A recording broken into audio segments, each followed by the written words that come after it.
Sir Makar Sankranti है अभी।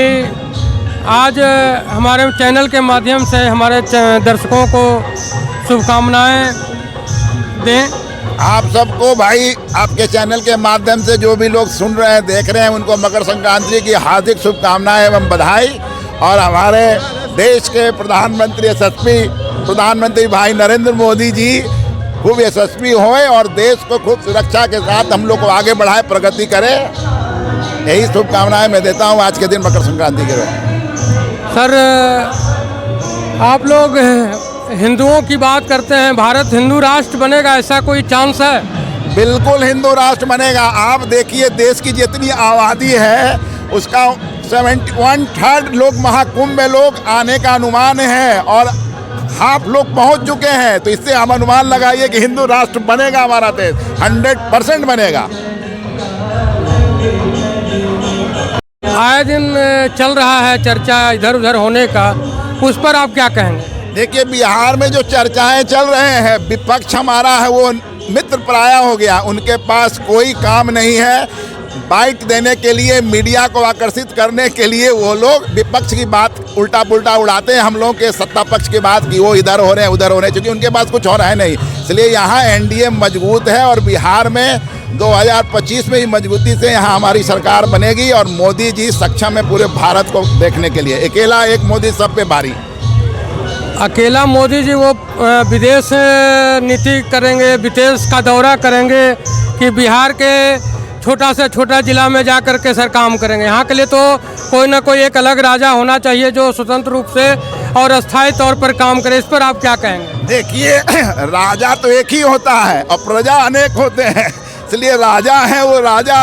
अब ये मोबाइल है, इसी में सारी दुनिया है, यहीं से हम सारा दुनिया को कंट्रोल करते हैं, यहाँ से सब कुछ हो जाएगा। इसलिए उसके लिए चिंता नहीं करना है। चेहरा मतलब हम है तो हम ही मोदी हैं, ये है तो यही मोदी है, आप है तो आप ही मोदी है, इसलिए मोदी वही है, मोदी का काम बोलता है। अभी बिहार में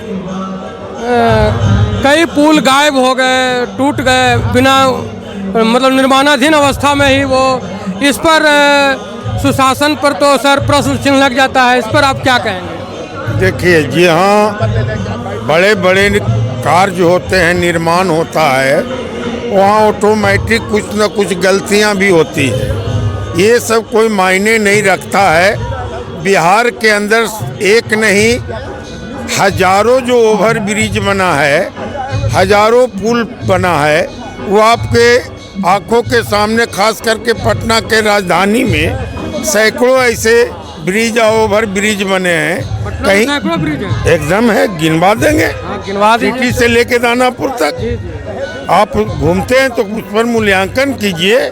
तो कहीं कुछ लोग, ये सब कोई बड़ी बात नहीं है, ये कोई राजनीति नहीं है कि गिरा करके हम विपक्ष को कमजोर करेंगे या मत हासिल करेंगे। ये गंगा की बात है, गंगा का अंदर की बात है। मिट्टी कब कहाँ कंट्रोल में, आप अभी का देखिए, अभी हफ्ता भी नहीं लगा है पूरे भारत के अंदर भूकंप आ गया। ठीक है, आप तो बहुत अपने स्तर से मजबूत बिल्डिंग बनाए होंगे, लेकिन जहाँ भूकंप और आपदा आता है वहाँ पर कोई काम नहीं करता है। बिहार तो किसी तरह से ऊपर वाले का दुआ है कि बच गया। और तिब्बत की कहानी आप सुने होंगे कि वहाँ लगभग 150 लोग मौत के मुंह में समा गए और कितने भवन ध्वस्त हो गया, कितना क्षति हुआ, ये आपसे छिपी हुई बात नहीं है। ये छोटी राजनीति को लेकर के अपने राज्य को बदनाम मत कीजिए। बिहार जिस तरह से पूरे भारत में चुनाव लड़ने का लहर केवल मोदी जी के द्वारा होता है, कहीं ये जो भूकंप आया और ये भी बिहार बच गया, इसमें भी तो कहीं भाजपा वाले ये ना कह दें कि वो मोदी जी के ही वजह से बचा है। ना ऐसी बात नहीं। आप कभी कभी सवाल ही थोड़ा सा कर देते हैं। यह नरेंद्र मोदी जी बार बार किसी भी मंच पर क्या बोलते हैं, हमारा जो सरकार बना, हम जिस ताकत से काम कर रहे हैं, जिस उद्देश्य से हम भारत को आगे ले जाने का काम कर रहे हैं, ये हमारे देश के 140 करोड़ जनता का श्रेय है। ये जनता की ताकत काम कर रहा है कि मैं काम कर रहा हूँ। कभी नहीं कहते हैं कि हम स्वयं काम करते हैं। वो तो कहते हैं कि हम 18 घंटा से ज़्यादा इससे मतलब होता है कि उनके पीछे 140 करोड़ जनता का शक्ति और ताकत काम करता है, साथ कदम से कदम मिला के चलता है। हमारे हर स्टेट में लगभग 2 करोड़ 3 करोड़ कार्यकर्ता है, दिन रात खून पसीना बहा रहा, खेत से खलिहान तक जा रहा है। ऐसी बात नहीं है। मोदी जी हमारे सर्वोपरि हैं, हम उनके आदेश का पालन करते हैं। आपने अभी कहा कि 140 करोड़ जनता मोदी जी के पीछे है या साथ है। उसके बाद भी 2019 की अपेक्षा 2024 का जो लोकसभा चुनाव परिणाम आए हैं वो उस पर सर आपका जो बात है कि 140 करोड़ लोग साथ हैं, इस पर तो सर प्रश्न चिन्ह लग जाता है। इस पर आप क्या कहेंगे? देखिए, किसी नेता ने कहे थे कि सदन में अगर विपक्ष नहीं होगा तो हिटलर शाही लागू हो जाएगा। ठीक है, तो देश किसी न किसी रूप में इस चीज़ को भी देखता है, और चुनाव में जब आप 100% आपके पक्ष में जाएगा तो फिर तानाशाही बढ़ेगा। आप ही कहेंगे कि अब हिटलर शाही चल रहा है देश के अंदर। इसलिए चुनाव 2 सीट 10 सीट 20 सीट हारना और जितना कोई मायने नहीं रखता है। वहाँ की वो जनता का सूझबूझ पर निर्भर करता है कि हमारे क्षेत्र का विकास कैसे होगा।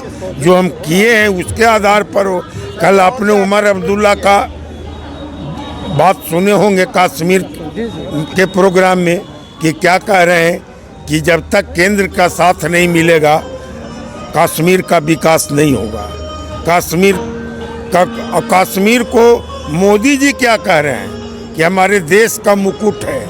कश्मीर के ऊपर और हीरे मोती जड़ाना चाहिए।